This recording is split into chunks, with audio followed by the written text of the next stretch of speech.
So, what is ship work fan service? How does it function in the BL genre? It's a genre. The bad bitch genre. I've been too much on TikTok. Can you tell Pixie's out in TikTok? Genre. I'm proud. The TikTok lingo.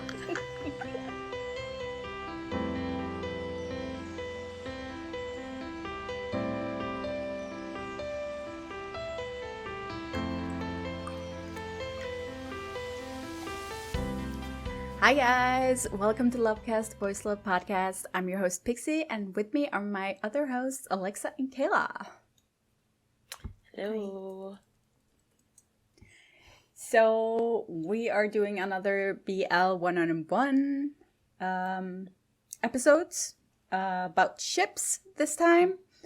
But first we're gonna go into a little tea time. Our tea time today is basically KinnPorsche. All things KinnPorsche. So much has gone down since the last time we've done a tea time, and it's like all been KinnPorsche related. For real. Oy, oy, oy. Yeah, so first off, we have fans following the actors on their off time. Beyond Cloud had to put out an announcement or statement about it, telling people to not Respect their privacy. Yeah. Yeah. And the actors wrote stuff on Twitter as well about it. Yeah. A lot of the actors spoke up about it as well, just kind of reiterating the statement and being like, it's safer for everyone if you respect Stick our to the privacy. schedule. Like, we want to meet you guys, but not when we're off hours type thing, which is like the bare minimum. But you know, fans can never follow the bare minimum, it seems. Yeah, and this isn't the first time this has happened. It's happened with actors before. We've heard statements from Nadal with Bilkin, that was a big one. Yes. That was fairly recent. I know GMMTV artists have had issues with it in the past. That too. Yeah. I mean, I feel like a lot of people in the fandom kind of, especially like the more hardcore people, are saying that, oh, we're just having fun. It's nothing like, we're not being stalkerish, or it's just fun and it's not that serious. But then they go and do shit like this, and it's just like, are you in so deep that you cannot see how wrong this is? Yeah. It's stalking. Harassment. Yeah. It's scary how often this happens. Like, we've, as we said, talked about this multiple times already because it keeps becoming an issue. And it's like, I don't know. Will a statement even stop people from doing that? I'm not sure. I don't know. I think acknowledging it is a good start. Because that like highlights that it's happening, that it's not just, I think like one of the reasons it happens so much in K-pop is because they haven't really put their foot down and talked about it. It's just like the Sasang fans, they bring in a lot of money often, and the companies just want to like, so they haven't put their foot down on it. And now, like, when they put out statements like this, the fans can't go, oh, but this isn't happening anywhere. Like, where are you getting this from? Yeah. No, it is happening. Yeah. So, if, like, the company's saying it and the actors are. It would be worse to ignore it because that just makes fans even angrier.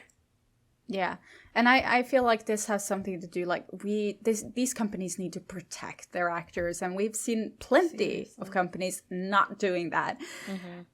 And this is like the bare minimum they need to do to protect their actors. So I won't like sit here and like give them a lot of praise for doing it. Because I feel like this is an obvious thing. It should be being done, yeah. Yes. Exactly. The bare minimum. So, yeah. hopefully at the very least other companies will start taking notes and be like, maybe we should be doing this, because obviously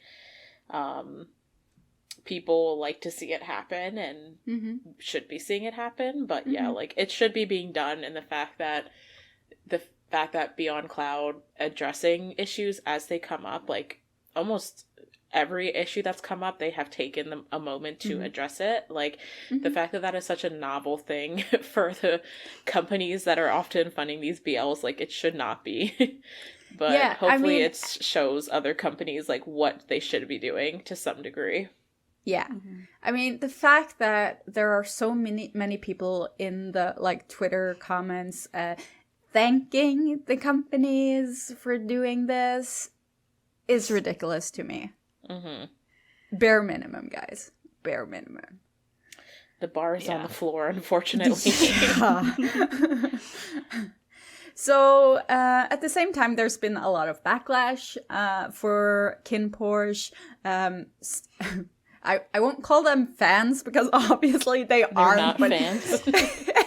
People are complaining that it's too mature, too toxic, blah, blah, blah. The petitions blah, blah. and such that have apparently popped up. Like, dude, the 18 plus didn't tip you off? Like, what did you expect? It's so simple to me that if you don't want to watch something or don't enjoy watching something, then don't watch it. I understand that there are elements being portrayed in this show that are hard to watch and hard to swallow, but that is like the entire it's supposed point. To be like that. And if you can't like separate that and like look at that with a critical lens, like I understand it's hard for people to do, it's not always easy, but also like you don't need to take that away from other people who are, you know, watching the show and taking it for what it is and understanding the complex elements of it. So, you know, I get it if it's not for you, but like, why are you making petitions to get the show canceled or taken off of whatever platform it's on and stuff like that? I feel a lot of the people who have this opinion are the people who are probably not old enough to watch it. Yeah, and then they watch it anyways and we're like shocked at the content. Yeah. I feel like there might be like multiple things going on at the same time because the whole like petition thing is just pointless, obviously. Like that's not gonna do anything. That's not going to affect a company. So that whole like extreme kind of mindset of I don't know what they're trying to do, like just getting rid of the show completely, that is really out of pocket and I don't understand it. But I think there is also just like in general people who I don't know have criticisms of certain aspects of the show, and I think that's a separate group than the people who are like going crazy petitioning with the petitions. Yeah, I mean, it's valid to have criticisms of the show, but going into the extremes and trying to boycott it is childish. Yeah. It's not going to do It's anything. like we always say, like, if you have time to do these things, like making petitions or boycotting or camping in the replies of tweets and stuff like that, like, you could be using that time, like, if you genuinely think there are things about the show that need to be criticized and addressed, like there are better ways to do that than just like trying to get the show pointlessly canceled or coming at people in the comments or on Twitter if they're enjoying elements that you didn't particularly enjoy or whatever it may be. Like there's just better places to channel that energy and get your point across than like starting a petition that no one's going to take seriously and that like is not going to do anything in the long run. I think is I like the people who are taking this chance to sort of discuss the topics that are highlighted in the show, because that's not necessarily a negative thing. No. It gets a conversation going. And I think that's one of the points of the show is to like generate those conversations. The world is not a fluff ball. Like reality is reality. Okay.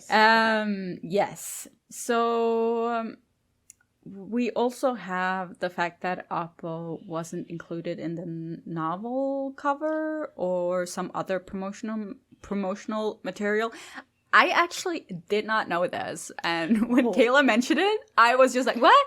This was a whole I thing. hadn't noticed that. Yeah. So it was specifically for something that the authors, what is their production house called? The Damai House or something like that. Yeah, something that they were releasing for the novel.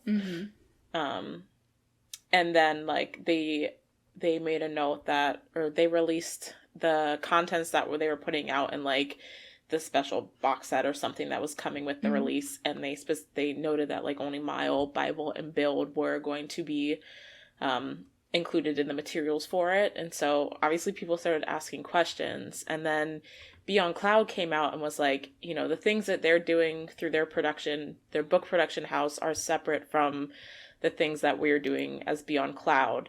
And so, you know, this was basically they were like, this was their scheduling thing that they set up, and they chose to move forward on a day that Oppo was not available. Like he was on like a medical retreat or something. I think some kind of retreat or something, I think that they said. And then it like just like spiraled from there, and it was just like basically like Beyond Cloud and the book production house like going back and forth and saying different things. And like Oppo eventually tweeted something about it and was just like, I'm fine, like I've moved on, like can we like drop this basically. But it was like a whirlwind of things going down. But Kayla, you said you looked into it a lot. Yeah, so the thing that I think really, well, there were two things that really justified this for me, and it was that Oppo was liking tweets complaining about him not being on the cover, and like why wasn't he on the cover and all this stuff. And then Chinese fans, because KinnPorsche is apparently so big in the Chinese market, they were pointing out that Oppo isn't a part of a lot of the promotional materials for China. So they were pointing out all these posts on Weibo where it would be a picture of the cast and they would crop Oppo out. Like you could tell he was there, and they would crop him out. And then like posters that they would put up, they would crop him out or not have him in the poster. So Chinese fans specifically, noted that this has been an ongoing pattern, at least in like their Chinese promotional material or material that's going out through the authors, is that Oppo is like discluded from a lot of them. Excluded. That's excluded. Really... I have so many questions. I didn't hear about him being excluded from the Chinese like promotional material. That is like, that for me feels way more personal than just like, okay, the book thing, even though it was like, obviously the authors have come off as very shady in like recent turn of events stemming from that whole Oppo situation. But like the book thing, like if they really couldn't match his schedule, like I could understand that to some extent, although you'd think you'd want to work around the schedule of like the star of the show, but that's a whole separate thing. But to purposely crop him out of promotional materials that he is already in, like that feels very, very intentional to me and like personal. And I'm like, is someone on their Chinese promotional team have something against Oppo or something like that? Like, that's wild. I was very surprised. And it's like a genuine thing that's been going on. Like, wow. Yeah. That's like, and he's so good-natured about it too. Like, what I think. Yeah, what can he do, honestly? Yeah. In his tweet that he put out, he was just like, oh, next time if there's a conflict, like, just text me instead of putting it on Twitter to like the authors or something like that. And so like, obviously, he's trying his best to be good-natured about a situation that is very clearly like hurting him in some way. But like, wow, I had no idea about the Chinese promotional materials. That's crazy to me. Why would he be the one that's being excluded? I don't know. I mean, I haven't seen anything from him that would like put... Yeah, like what is the difference? I can't imagine that he's done anything bad. Like if he seems like such a nice person, and like obviously we haven't heard about anything that he's done in the past that has been not well received or shady or anything like that. So like I feel like it has to be like someone's personal My first like the thought, only thing I can think of is that he is a lot darker. that was my, when you said That's the Chinese what a promotional lot of materials, That's my what a lot of first people thought was assume. like, he is clearly has the darkest skin in the cast, and so, but it's like, I would think that they would just like whitewash him or Photoshop him later, right? but, and not that that's a good thing, but like, No, obviously. But... that was my first thought, is like, is he being cut out for aesthetic reasons, which is like very frustrating. I did see a lot of people thinking that might be it, but who knows? Yeah, like, we all know that China is not the best country for, yeah, there's a they're lot of very colorism racist. in general. Yeah, okay, Poor that's Apple. so fucked up. Like, obviously, this is just speculation from our part. Yeah, we don't know what we went down, obviously. Don't know. We just know what we've put together based on the stuff that has very clearly been put out there already. So, yeah. I mean, it just sucks for him. Like, dude, that's the bottom line, is that he just doesn't deserve whatever, for whatever reason this is going down. Like, he clearly does not deserve it. I mean, if they had, like, a valid reason for this happening, they would have just said so. And put this to a rest. Yeah. So obviously something is happening here that's not good. Yeah. Like something they can't say. And they're hoping not addressing it will just make it go away. Yeah. It's the GMMTV strategy. Right. We're just going to call it that from now on. Okay, yeah. So... like, we could spend the entire episode talking about this, probably. But we should get into what we're actually here to talk about. So we are going to be talking about shipping, especially if you've never been a part of, like, the shipping culture in BL or K-pop. This will be nice for you. And even if you're a part of the shipping culture, you might actually... learn something. I like when you're a part of a ship and a fandom, it often like puts like flaps on your eyes, Tunnel like vision, the horse flaps. So you're just seeing like straight ahead. But also, like, I was talking to Kayla earlier and saying, like, sometimes when you jump into a fandom that operates like K-pop or BL, there are so many terms and traditions and things that go around that even if you've been in the fandom for like however long now, like I still learn about new terms and their actual meanings all the time.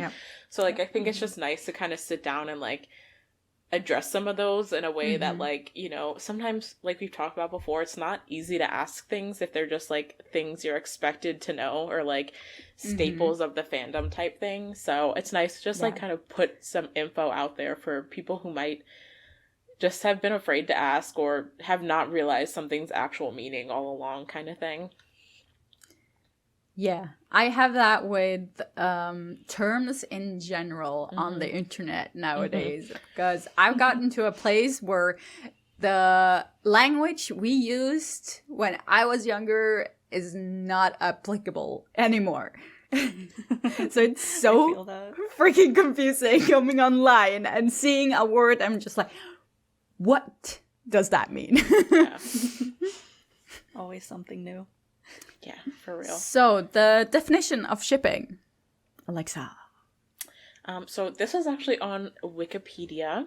So shipping, which is derived from the word relationship, is the desire by followers of a fandom of two or more people, either real life or fictional characters in film, literature, TV, etc., to be in a romantic and or sexual relationship. So that is the Wikipedia definition of shipping.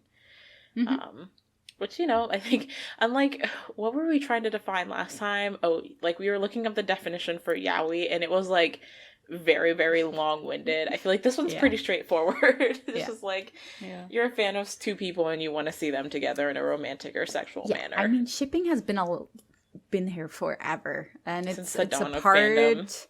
It's part of pop culture, it's part of K-pop, it's part of fan fiction culture, and shipping is everywhere. Yeah.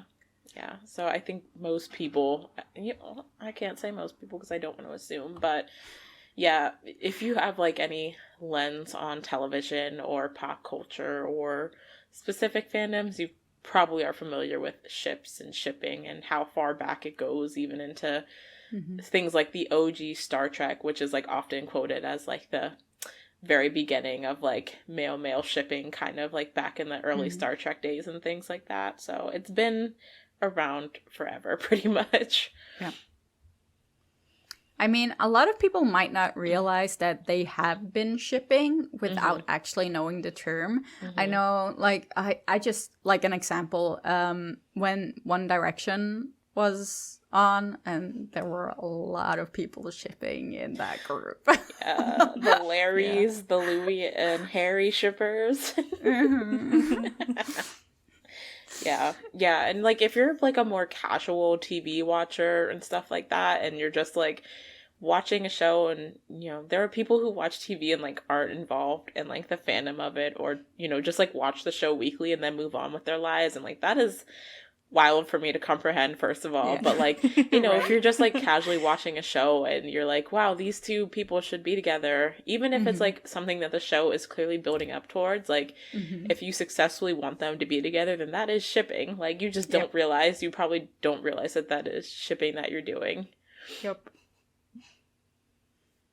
So some popular ship terms that we see being used is ghost ship, which is this is like, it's not an established ship. It's it's nowhere, no one's like established that this is a true ship. It's usually used if there is already like an established ship in a fiction or anything, and you're sort of shipping another, like the main one of the mains with another person it's in like that story from the canon. Yeah. Sunken ship is if the this is very Thai BL related, I feel, because sunken ship is pretty much an established couple from a show that have gone their own ways. They're not acting together again. An example on that is, I'm gonna make people mad. If you see the ship of Sea and Saint. Yeah. There are still fandoms for Sea and Saint.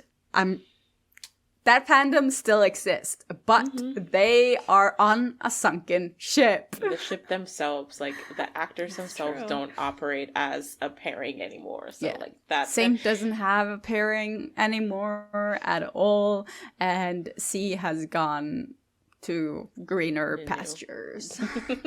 And you know, there's still not to shit on anyone's ships, obviously, but you know, you're saying there's still Z and Saint shippers. There's still Parth and Saint shippers too, from all the way back in the Love by Chance days. Like Saints shippers, like they are hardcore. Like they do not want to let go. Hardcore. And you know what? More power to them for that. You know. But yeah, and I think a lot of the times a sunken ship, not always, like, but often implies that there is some drama that went on behind the scenes to cause the pairing to sink. Because if your ship is sinking, that usually means like there's a hole that ended up in it reason somewhere. For it. And you know, it usually implies that there is some kind of hole or drama that came along to kind of sink the ship. Yeah, because like usually they don't want to split a couple that works because it's going to make them more money, and the actors are going to make more money from that ship, and they know it. The more they can fill in their fandom, the better. Like the OG ship couples are the ones that probably are getting the most out of the deal. Yeah, for real. So, yeah. I would actually also add to sunken ship, just so that some people can cancel us. But I would say that Bright and Win are a sunken ship. Not because of drama, Probably. but because they are never acting in a gay show ever again. They are. That's an interesting. That's an interesting conversation, though, because there are a lot of ships that are technically still active that haven't acted together after their original series. So, like, does being in an active ship require still, like, actively being in new series together? I'm trying to think, like, Chris and Singto. I think a lot of people would still consider them an active ship, but they haven't been in a series together since. Tainu is another one, you know, like, so does being in an active ship require the idea that you're gonna be in another BL series down the line? It's a good question. I feel like it really depends on how established the pairing is overall, maybe, because, I mean, Brightwind kind of just, like, did together and dipped. But also, like Tainu and Chris Singto, they are still doing commercials and ads together. Fan meetings sometimes, I think. So they're still, like, promoting themselves as a ship. And I think that's where the sort of line is drawn. Yeah. I think Bright and Wind still do that to some degree, but they do a lot of, like, solo promotion as well. Like, I honestly just made think... a whole thing of going to Wind's graduation and, like, doing that whole, like, supporting your partner at their graduation thing. Yeah.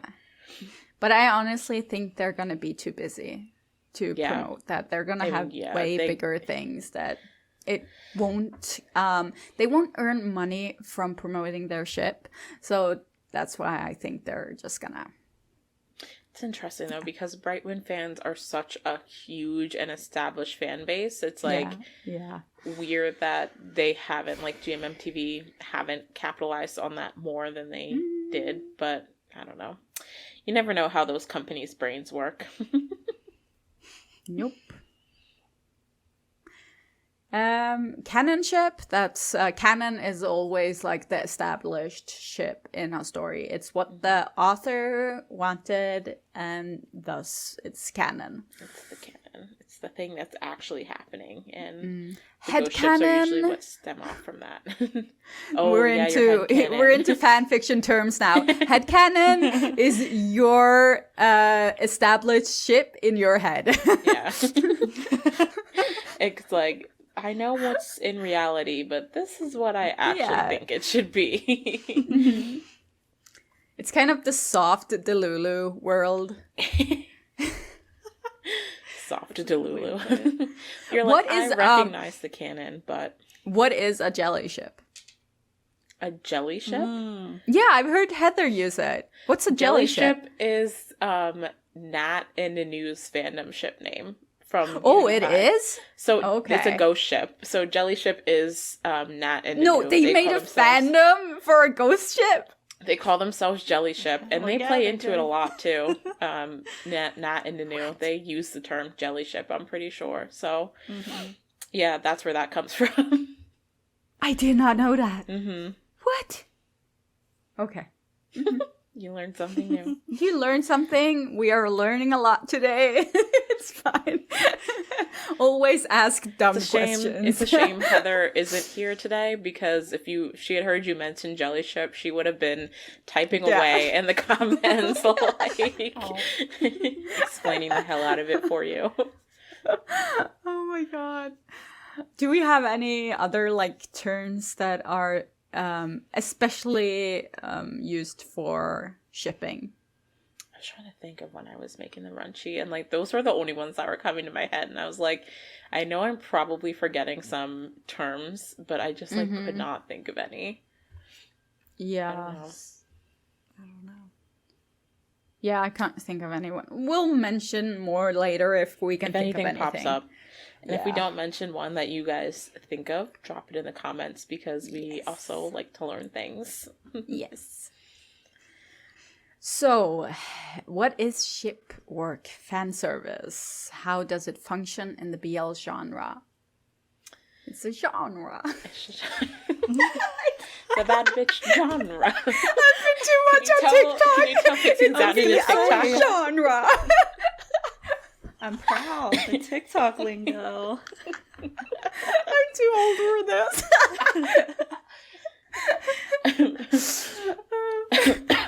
Oh Lord, choking.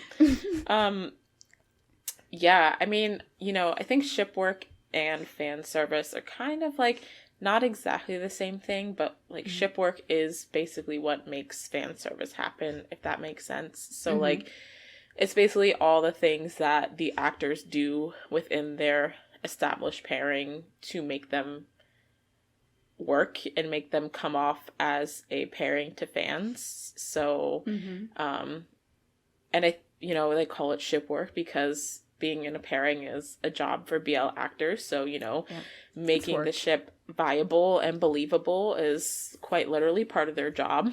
And honestly, it's kind of like, how does it function in the BL genre? Shipping and fan service is basically like the driving factor of the BL genre. Like, I don't think that BL... Well, I don't want to say that because I think there is merit in the stories themselves and having the representation and the stories that can be told within BL. But I think, the shipping and the ship work and the fan service is one of the big things that kind of separates BL from other LGBTQ or queer media. It's very unique to the BL industry, specifically the Thai BL industry. But it's kind of bleeding into others as well. But, I think it is fan service and ship work are one of the main factors that make BL the genre that it is. And it's the main thing people are using as excuses if they are mad at these actors for ruining their fantasy. Because it's supposed to be their job when they're doing, especially if they're doing a show, to only be together and doing fan service together. So if there's an outsider, girlfriend, boyfriend, just boy or girl, a friend that can be interpreted just a friend. There's a lot of drama because of that, and obviously that's not okay. What we're saying here is that you need to realize if you're shipping is okay, is okay, but you need to realize that this is work. This is not real shipping. When we talk about shipping, we're not talking about a real thing. We're talking about just something that we use to engage in the fandom. To have some fun and put words to our feelings and just joke around or stuff like that. It's not serious. Yeah. Well said. Thank you.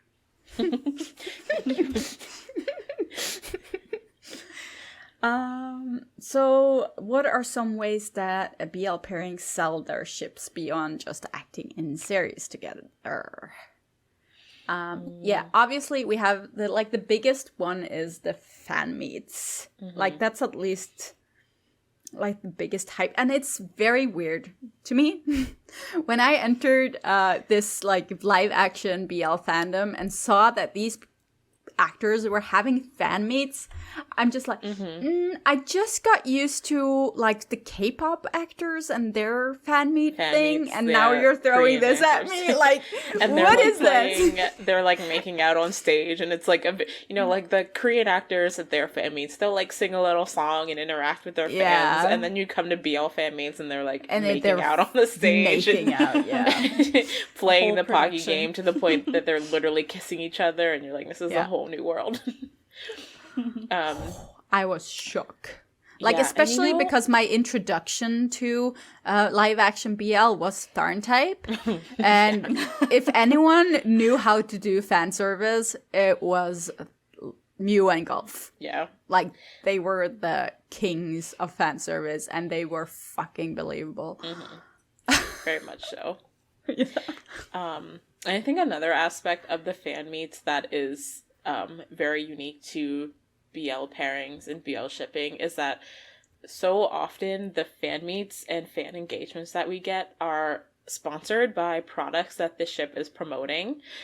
So the number of fan meets that I see or fan lives and engagements that I see pop up for ships that are sponsored by a lip balm or some type of tea or some type of makeup There's a product. lot of makeup. Yeah, a lot of makeup products are promoted by BL actors, and they tie like fan meets and fan engagements to that, which kind of ties it all back into being work, because obviously, you know, promoting the brand is payment for the actors, and at the same time they get to sell the ship in that way through doing these fan meetings that are for their sponsored brand. So it all kind of comes full circle. Yep. Yeah. Yeah. But I mean, I think the ship work even goes into like the smaller things too. Like, even we've kind of touched on that before, even something as much as like a Instagram post that they post with their actor with like a certain kind of caption, or even if it seems like the most random caption in the world, like, I don't think we think about how often that they probably run that by their manager. They're probably told to put certain phrases or use, you know, a lot of couples have specific colored emojis that indicate their ship or their fandom, and like all of that stuff is like, you know, I don't want to say all of it, because I'm sure to an extent there are some aspects of it that are genuine and real, and you know, the person just wanted to post about someone that they genuinely care about on Instagram. But, you know, there are certain times that you can tell, like, when a post comes out that you're like, this is definitely more like a element of fan service. Yeah. The TikTok challenges and like that kind of stuff is especially very fan servicey. Yeah. Yeah. Yeah. Yeah, I think lately it's sort of seems like they've discovered how effective TikTok can be, because there's been more and more ships on everyone is popping up on TikTok. Do it, whether it's like dance challenges or like trending sounds, or just like you know, the one actors oh, the putting on the makeup, that one came back. So just like all that kind of stuff, and like, yeah, I can't lie, like, I eat it up sometimes too, and like I think that's totally valid. Like, it's fun to watch, and it's fun to enjoy. It's entertainment. Like, that's what it is. Fan service is entertainment, and it's fun to sort of lose yourself in the fantasy of it all, which we do when we watch TV shows and when we read books and all of that. It's natural. It's just, at the end of the day, it's not real, and it's very curated, and it's very capitalistic. Yes. As most things in this world are at this point. Yes. The good and the bad on ship work. Obviously, like, we've sort of mentioned the good parts. Like, it's fun, it's entertainment, and all that. The bad part is that sometimes this fan service might not be completely consensual, or that the actors aren't comfortable with it, but they have to because it's their job. And this is not just a normal 9-to-5 job. Like, this is actual being emotionally open to another human being, and like it like kissing and being intimate, skin touch. Like, some people can be very uncomfortable with doing stuff like that. So obviously, when we're forcing this on the actors, like, they won't earn money if they aren't as physical, fan servicey. This is a bad thing. Kind of in that vein, I think something that can be hard to reconcile is like having to experience your relationship, whether, you know, whatever your relationship may be with that actor, whether you're just good friends, whether you're just co-workers, best friends, brothers, whatever you consider yourself, like, having to live that entire relationship, which is a real relationship to some degree beyond the point of, you know, being a BL couple. Like, they obviously have a real connection to each other in whatever form that may be. no matter how deep it is. But I think having to live that entire relationship in a spotlight and have like certain expectations about how you should approach what very well may just be a very like genuine and close friendship for you, but feeling like you have to approach it from a certain perspective in order to play into the ship and play up the dynamic between you two and stuff like that. And, you know, when things happen and, you know, friends get in fights or have a falling out, or the most smallest of things, like someone has an off day, like we saw recently with Omen and Anan, like that kind of stuff just like doesn't get to just happen, you know, like your entire relationship or friendship with someone is lived in a spotlight and lived from the expectation of there being romantic connotations to everything, which I think can be difficult for an actor's perspective. Yeah, I mean, there's a lot of like celebrities or influencers and stuff who have a public relationship. Like the public knows about the relationship, and that way they will be like micromanaged. Like people will look at it with a microscope and comment on every single part of it, and it becomes a spectacle, kind of like you're seeing with Johnny Depp and Amber Heard right now. The whole trial is a spectacle because everyone is so invested in what happened in that relationship. But if this was a relationship between two people we didn't know, then it wouldn't matter. Like people wouldn't care, but because they're celebrities. And like, how difficult must it be for people having actual relationships? But then you have these actors who are acting out a relationship. They're not like, they need to be off at one point. Like this is an act. Like they need privacy to not have to act all the time. And especially when you have people following them around when they're not on their schedule, they have to tweet out messages and do TikToks, and like you're on 24/7 for work. You're working 24/7. That has to be such a mental yes. Yeah, it's a lot of pressure.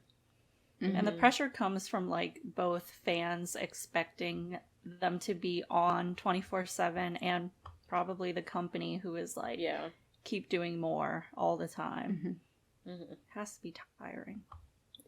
Yeah, I can imagine. But like also this is a little difficult because we see that there are couples that like work ships that do kind of enjoy the dynamic they have.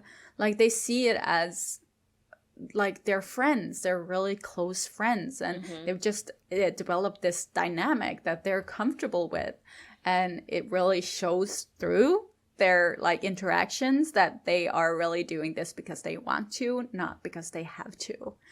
And there are a couple of those examples. The first one for me is Max Toll. Definitely. It's very obvious, and they've been very vocal about them being really good friends, and this is just comfortable for them, and it's fine. And you can see it in their interactions that they're just being themselves. They're not feeling they probably are feeling a little pressure, like with Max and Mook. The whole thing that happened with those two probably put a lot of pressure on them. But at the same time, you know what I mean. Yeah, for real. Definitely in terms of like actors who have a genuine friendship and openness about that friendship, I think that they would probably be the number one example that a lot of people would probably think of first. But then again, it's not fair to like compare ships and actors and trying to put expectations to people, couples. True. This is like kind of, it's a little bit later in the notes, but one of our listeners like brought this up in our Instagram DMs at one point, how like certain pairings have certain expectations from what the ship, like as to what the ship will entail. Like because Maxwell have always been very open and comfortable with doing a lot of stuff both in their characters and in their fan service outside of their ships and stuff like that. I do think it puts a certain expectation into what a lot of their interactions will be like. And like that's not necessarily a bad thing, but the listener pointed out that not every ship has the same expectation. Like I think one of their examples was like whereas like Maxwell has like this reputation as like a very like spicy, flirty kind of couple, like there are ships then like with Earth Mix where they're very just like down to earth, like almost like an old married couple. There's not a lot of expectation for as much like spicy Skinship like interactions. So it's like different ships have different expectations of what their ship work looks like. And I think partially that comes from like the characters that they play. Like Maxwell started off in a very and a show with a lot of physically intimate scenes between their characters, and so I think that carried over into their interactions as a ship outside of the show. But I think it's really interesting to talk about the different expectations that come with what your ship may be and what fans expect to see from your interactions and stuff like that. I feel the only thing I feel here is that as a fan, you shouldn't push your expectations on these actors or anything. Like, if they are willing to give you something, then enjoy it. If not, don't push your own expectations on these people. You don't know them, and like they are entitled to their privacy. And it's important to keep the line. Like, be in your fantasy, but don't bring the actors into your fantasy, if you know what I mean. Like, the actors. And I think that's what's hard about BL, because, like we've talked about so many times before, like, the fantasy is what they're selling. Like, the companies want you to have trouble blurring that line because, you know, that in the long run makes them more money. But so I think, you know, that's when the responsibility comes back on us as fans to kind of have that level of respect and understanding for the work that they're doing as actors and as a BL pairing, and kind of, even if, you know, the company wants to push a certain line, like, still hold that base level of respect for the people that you consider yourself a fan of, and respect their privacy in certain situations, and, you know, just keep your expectations to a realistic degree, even if everything's being thrown at you from every which way that makes it seem like it might be otherwise, if that makes sense. Yeah. True. So, how does the ship work look like in different countries?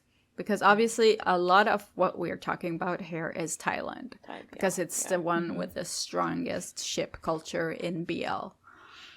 I think go ahead. Pixie. I think a lot of places don't have, I mean, I think definitely in recent years it's been starting to bleed more over into other countries in the way they promote their BLs, but thinking about places like Korea and Taiwan, places that have also been like making BL for a couple years, I feel like you don't see the expectation as often for the ship work to continue outside of the scope of the show. So, you know, you will see posts here and there, like, you know, we always get excited when the actors from History 3 Trapped are hanging out, or they comment on each other's Instagram posts and stuff like that. But I don't think there's the same level of expectation for them to, you know, be promoting products together after the show, doing fan meetings, and, you know, being together all the time. And I think, you know, it depends on the show and the level of popularity, but there's, I think, a different level of what we expect to see from pairings outside of Thailand.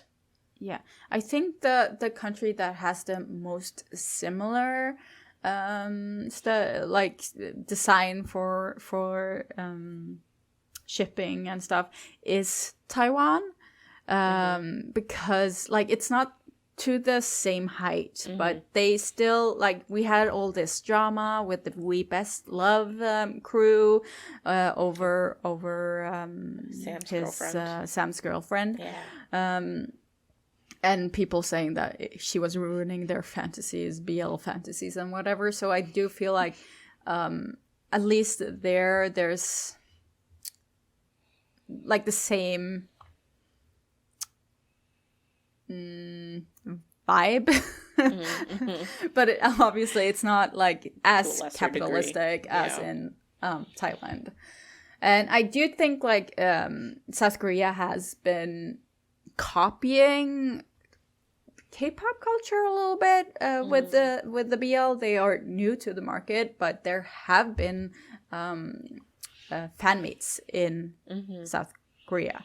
They did a fan meet for Cherry Blossoms After Winter had one not too long ago. Yes.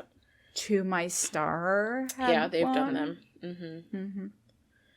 So there are stuff like that. Japan, I don't think they do that at all. I haven't really, I mean... No idea.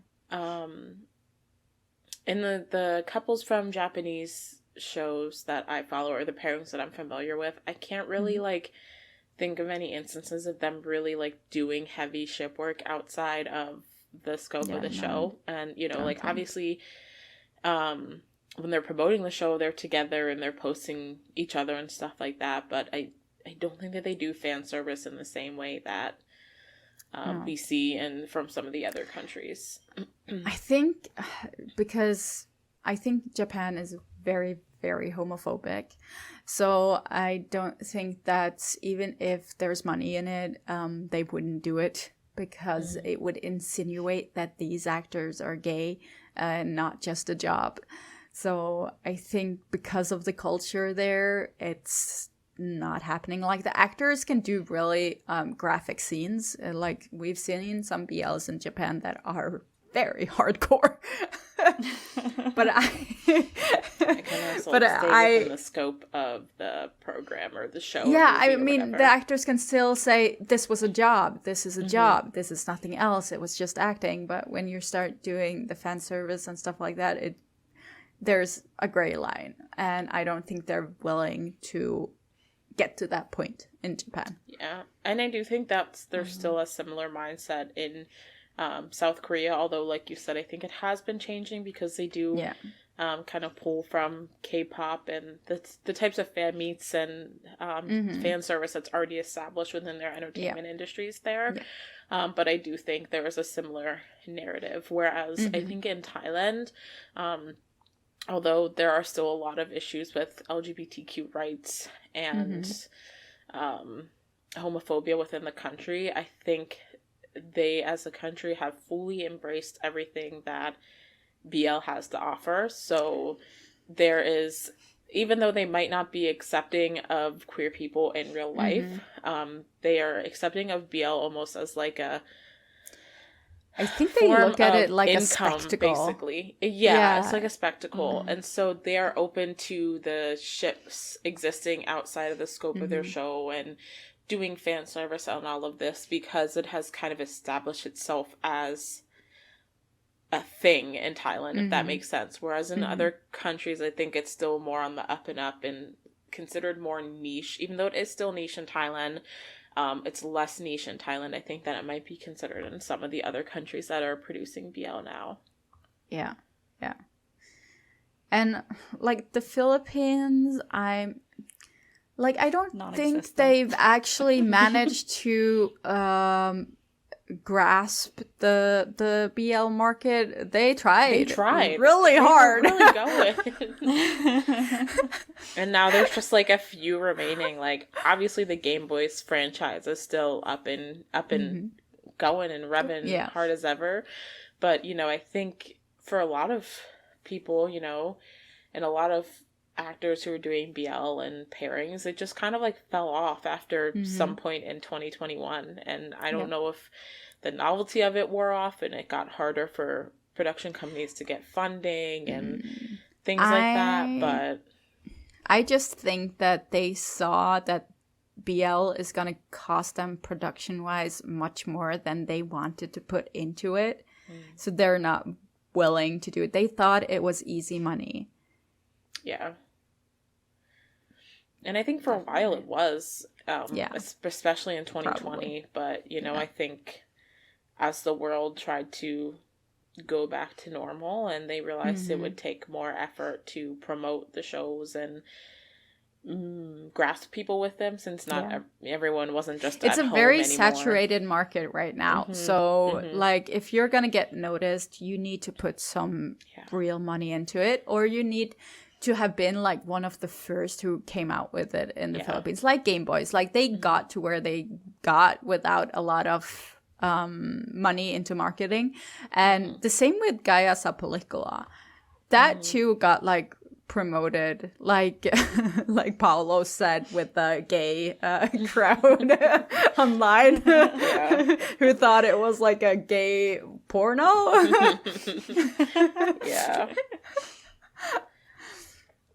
So I just think they are not willing to use the money for it, and that's why we're not gonna see anything popping up either. They're not willing to put the risk to it. Yeah, it reminds me of when we talked to Kang-woo, and he was mentioning how it's been harder for companies to get funding because of the political state of Situations. South Korea. Same things happening with the Philippines now. Yeah, so. That's true. That's true. It's interesting, or it's going to be interesting to see how that plays into BLs being produced or not being produced. Yeah, definitely. Yeah, I mean, it just feels like the world is moving backwards, honestly, with all these presidents and whatnot. Oof. Yeah, we're not gonna get political. Gotta keep it light. Escape all of that right now. So, yes, talking about some iconic ships. We can't do this without mentioning some of the largest ships out there. Obviously, GMM is huge in the Thai BL. Yeah, pumping out BLs and ships. They are literally pumping out BLs.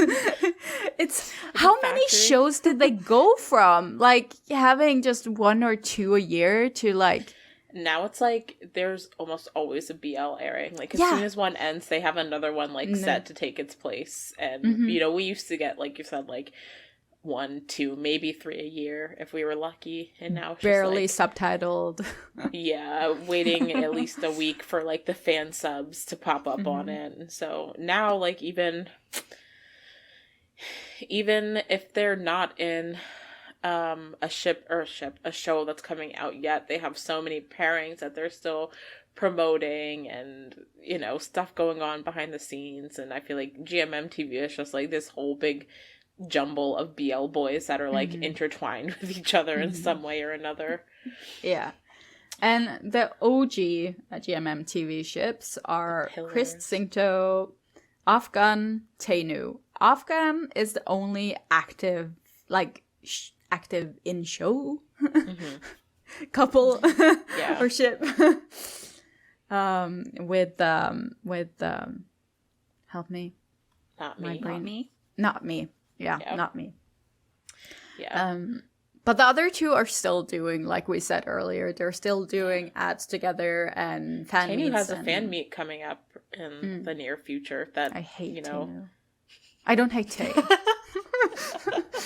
You don't like Tay? I love him. I'm sorry. I'm being controversial now. No, I feel like I do not hate Tay. I'm just saying Tay is cute. I feel like we've talked about. I don't know. I feel like we've talked about our feelings about the Tay new it's ship been a while but, since I've said my dislike with you had to throw it out there. just to remind it just came out.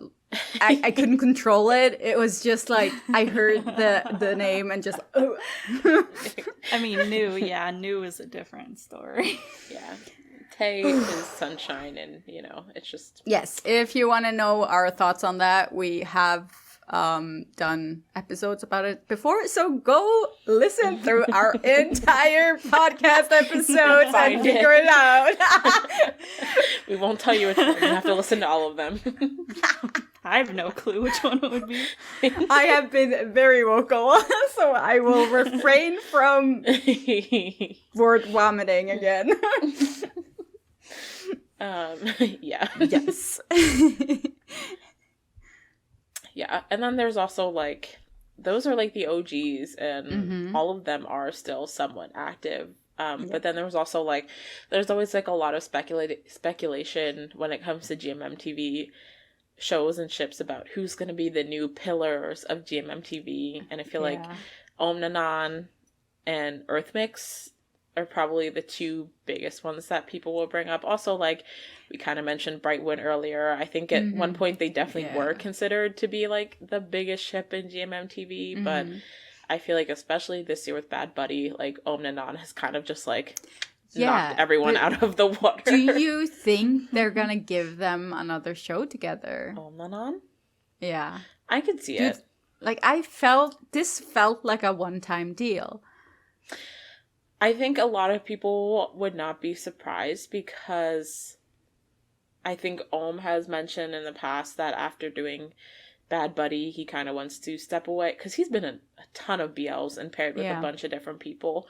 And so I think he had mentioned in interviews that he had expressed, you know, wanting to step away from BL for a while until he learned that Bad Buddy was going to be with Nanan, and he didn't want to, you know, miss out on that opportunity to act with Nanan. So, I mean, I wouldn't be surprised if we didn't see anything for a while, but, like, I could kind of see them maybe doing, like, an off-gun situation where, like, they kind of do their own thing for a few years, and then they just, like, have their Theory of Love moment where they pop up with, like, a new series, like, coming out of nowhere. But I don't know. I think they'll be an active ship for a long time.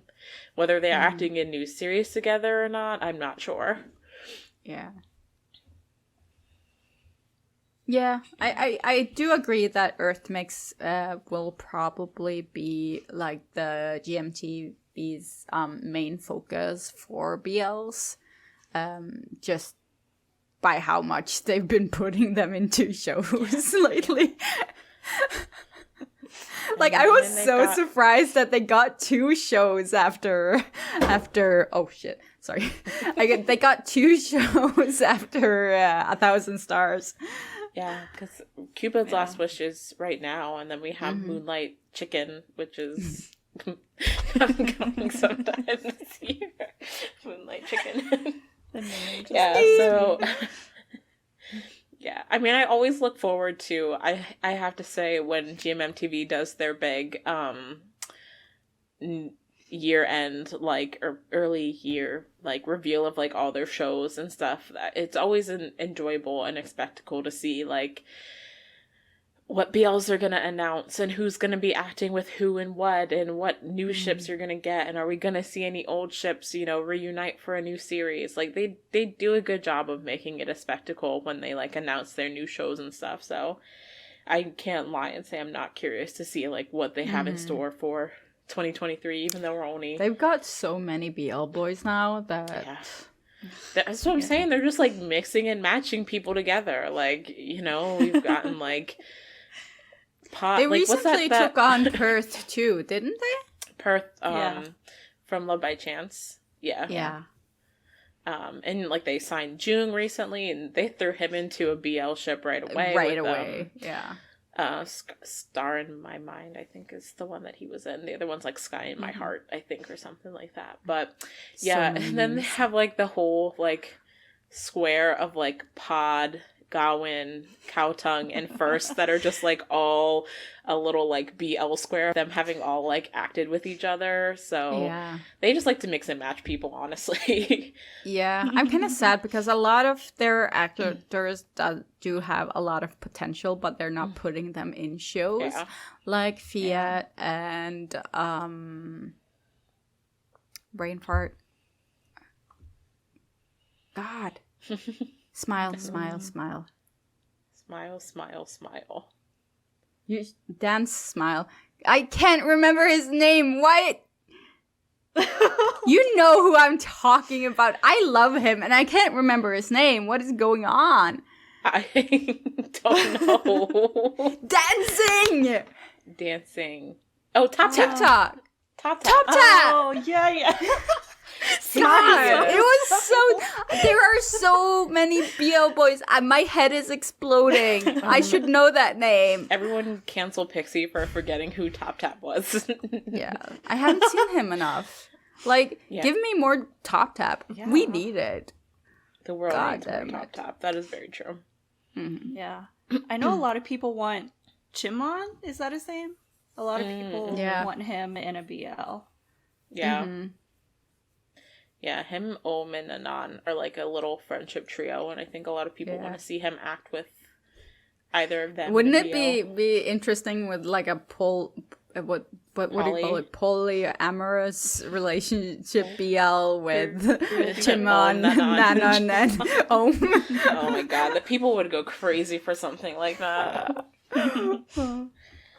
Oh my god. Okay, yeah. So next on the list is Max Toll. They are huge. They have like a really steadfast fandom that really love them.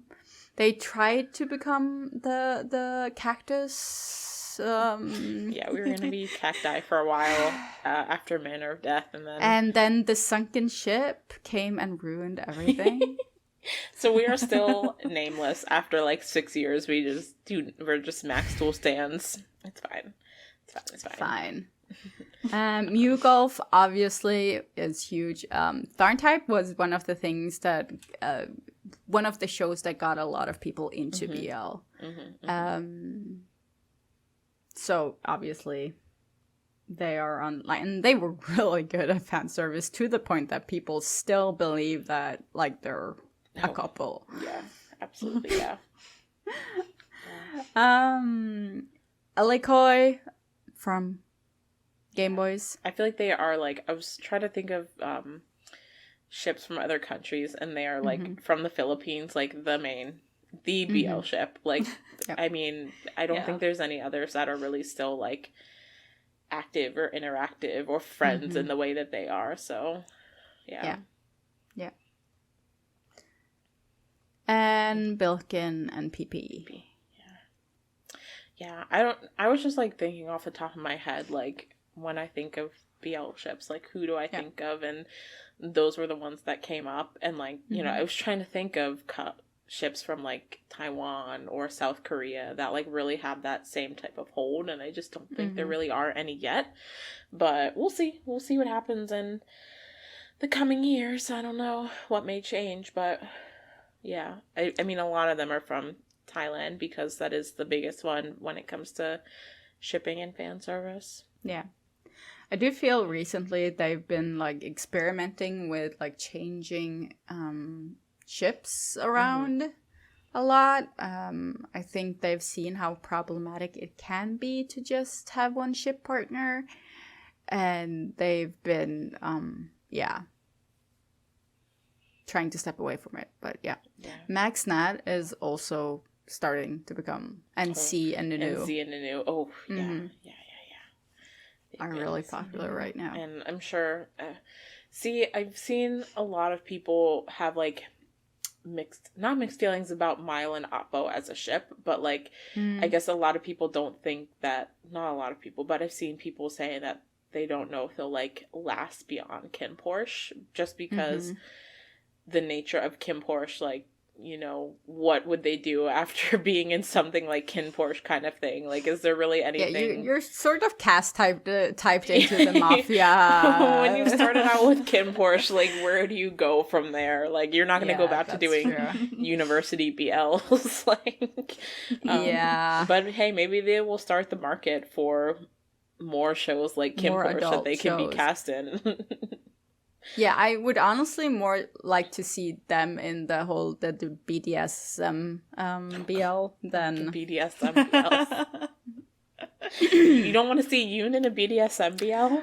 I don't want to see Yoon in anything! I'm sorry! Even when he's the main couple, he feels like the third wheel. Oh my god. I'm sorry, you look really, really nice in the vlogs I've seen, but You look really nice in Perth's vlogs that we've seen.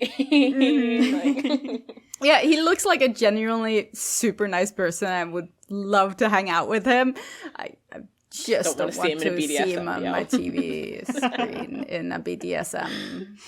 That's valid. Because it doesn't fit him at all. No, like the image with No. the big tattoo on his back, it doesn't look natural. No, Like it doesn't.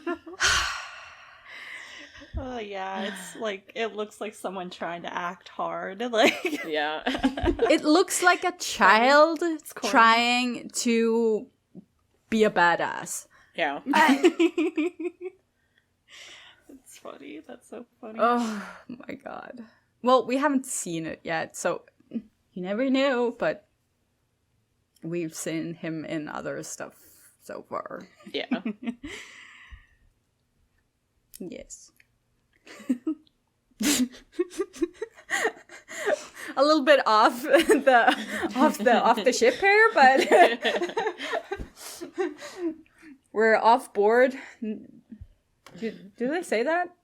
Off board. Yeah, I think If someone falls off that's a ship- board, isn't it that's off a ship board? term. Yeah, that's like a sail, Yeah. like a literal ship, like boat ship term. Off board. That's a on board, off board.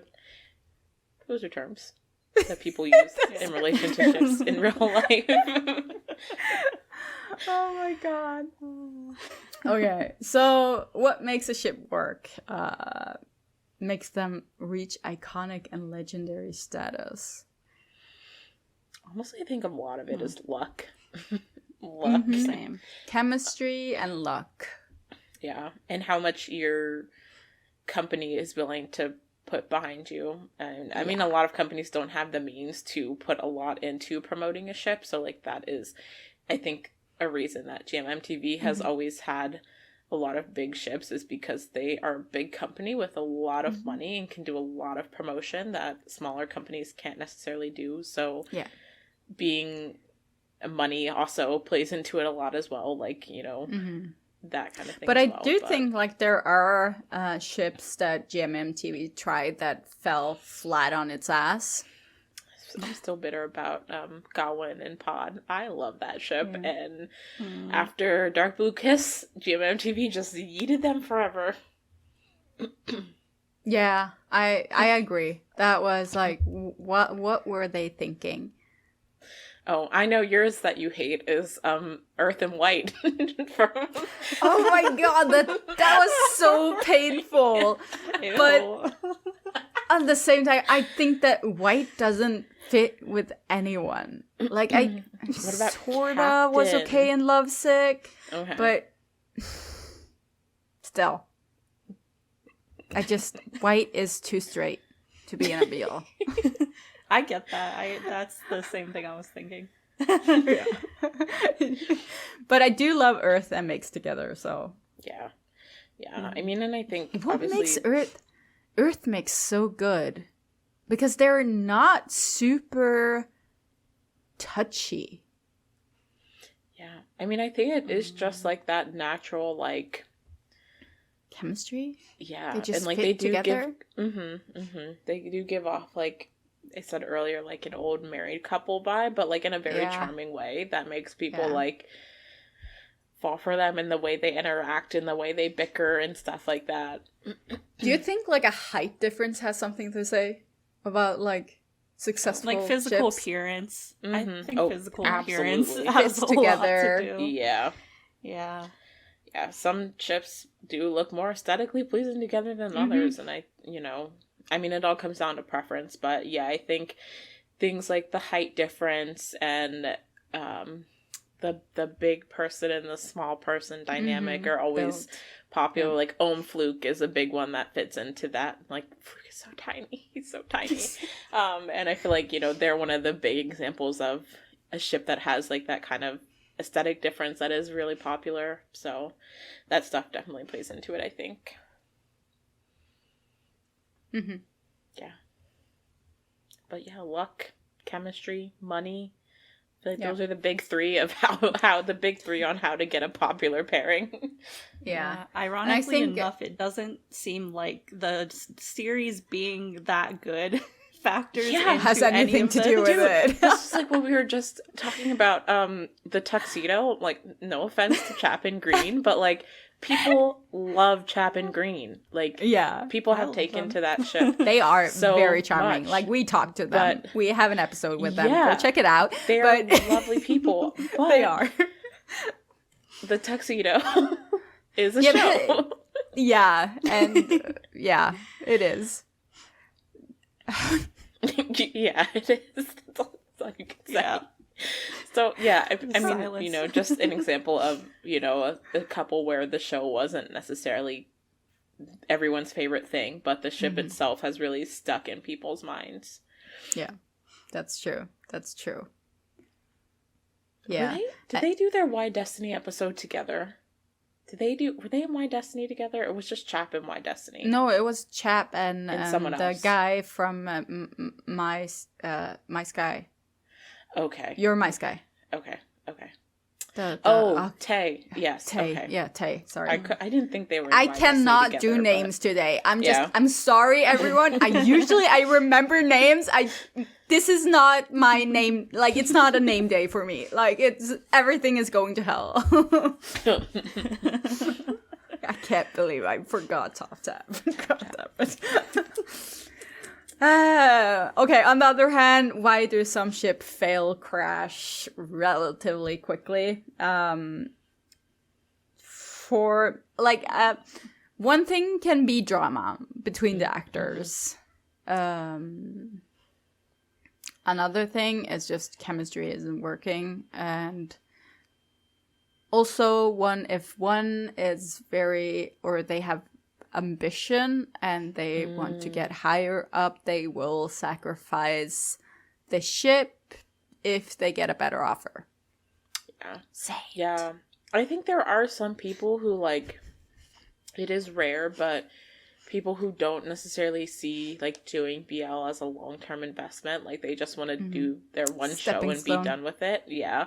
Whereas, you know, a lot of people, I think, know now that if you're going into BL, like, there's a lot more that comes from it than just the expectation that you're going to be in a show together. It goes much farther beyond that, but there are people that kind of just want to do their show and then go elsewhere with their careers. And so I think we've like definitely the seen guy that happen. in Two Moons. God. Yeah, I don't know Got. how you say his name. Oh, Got. Yeah, Yeah. Got. Him. And like Yeah. he's very he was popular. homophobic as all hell, and he's very popular in the straight world of Lackhorn.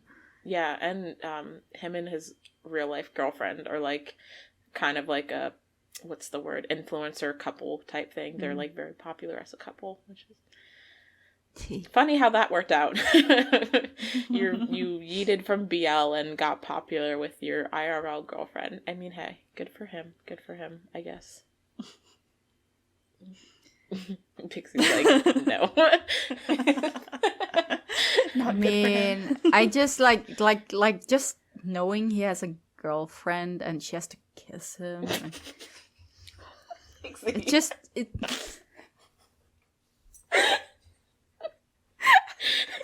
I don't even know how to respond to that. No, but I keep thinking about Fish Face when I see him because he looks like a fish when he's acting. So then I start thinking about kissing a fish, and it's just like my mind is a marvel. That's just how it went. Okay. Oh my god. Oh, that was funny. Very insightful. Very insightful. I do not recommend anyone to enter my mind. It's a weird place. Oh my god. Oh. Okay, so we've talked a lot about our favorite ships. So most people would know, but just as like a roundup, what's your favorite ship? Yeah, Alexa doesn't need to say anything. You know, Is it by chance Maxwell? I don't know. I don't know where you got that from. I don't know I what would ever wonder. indicate that. But yeah, Max and Tool are my favorites. And then I also really love Omen Fluke, and Cow and Up would be some other favorites of mine. But everyone knows Max Tool and me are like this. We're besties. So yeah, you've been pretty clear about that since like the first episode we did. Yeah. It has not changed the past year and a half. Yeah, you're consistent. So Omfluke are my babies. I love them. But recently I've gotten really into Z and Nunu, and it's bad. It's bad. The Delulu is getting you with those two. Yeah, it is, and it happened so suddenly too. I'm not sure how, but I am into them. I like their pairing. Yeah. Yep. Cute. Yeah, I mean, I have a really hard time with this, and I say that every time because, dude, I don't know. I do not know. I am not a shipper per se. Like, I do have like fan fiction shipping stuff that I like outside of BL, but in BL, I don't really. I wouldn't say care, but it just doesn't matter that much unless like as long as they're doing a good show, I'm happy. But if I should say people, I feel like that. Yeah, I do. I have like individual actors that I like. But if I have to say anyone, it would probably be Baun Prem.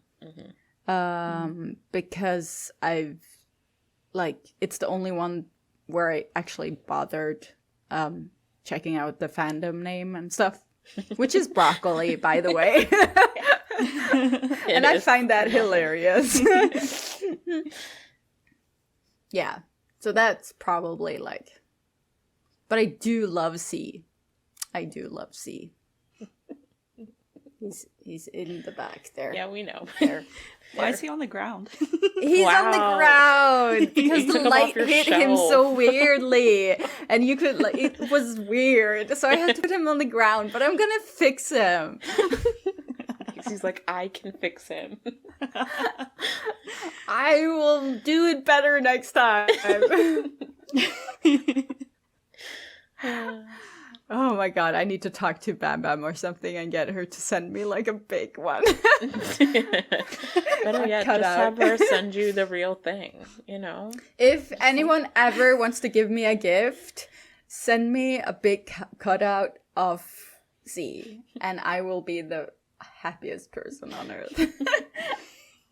One of those like big someone has to like go to one of the like shops in Thailand that has them and just like steal it for you, and like the big standees that have like the back support and everything, and then just ship it to Norway.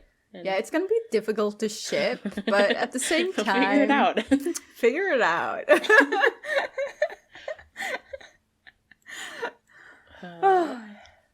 So how do you feel about shipping, ship work, fan service? We've talked about this a lot. Yeah. I mean, like we kind of said before, I think it's all in good fun. Obviously, I do my own fair share of playing into ships and enjoying ships and shipping ships in a reasonable degree. But I think it's all about, you know, kind of keeping that line and keeping your head above the Delulu waters to a reasonable level, and kind of just like that base level of respect and understanding is, you know, that's what makes me able to like engage in ships without going too far, because I know me in the past probably would be getting way too far into some of these ships, but you know, I think it's just understanding and recognizing how the industry works and kind of, you know, keeping a level head about things while still being able to enjoy it. But I'm all for it, man. It makes it fun. Yeah, I agree. I do think some people need to stop looking at these actors like they're objects that they can control however they like. Yeah, but absolutely. I also think that it's fine as long as like the companies are protecting the actors and doing what they need to do. The bar is on the freaking floor. Then it should be fine. The bar is always on the floor. Yeah. Yeah. I like shipping if it remains lighthearted, because we've seen it go wrong a lot of times. But it's fun to look at, as anti-capitalist as I am. I actually really love going on Twitter every day and like clicking on the little the events hashtags that they're at, for their events, the little events they go to, and I'm like, oh, this is like so cute. Yeah. Look at all the fan taken photos. It's fun. But when people take it too far, it's not as fun. Yeah. Yes. Okay. So that's it for our episode this week. How did you get into BL? Leave a comment on YouTube or tag us on social media. If you enjoyed this episode, please rate, review, and follow us on Apple Podcast and Spotify, and subscribe to our YouTube channel. Sharing this episode with your friends really helps us out. Thanks for joining us for this week's episode, and see you next week. Bye. Bye-bye.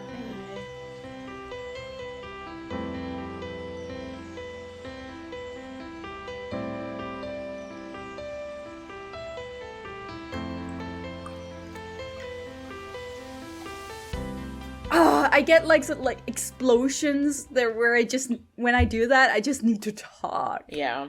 It's understandable. It's a good thing we have this podcast. I have no idea what I'm going to talk about, but I will be talking. I will be talking.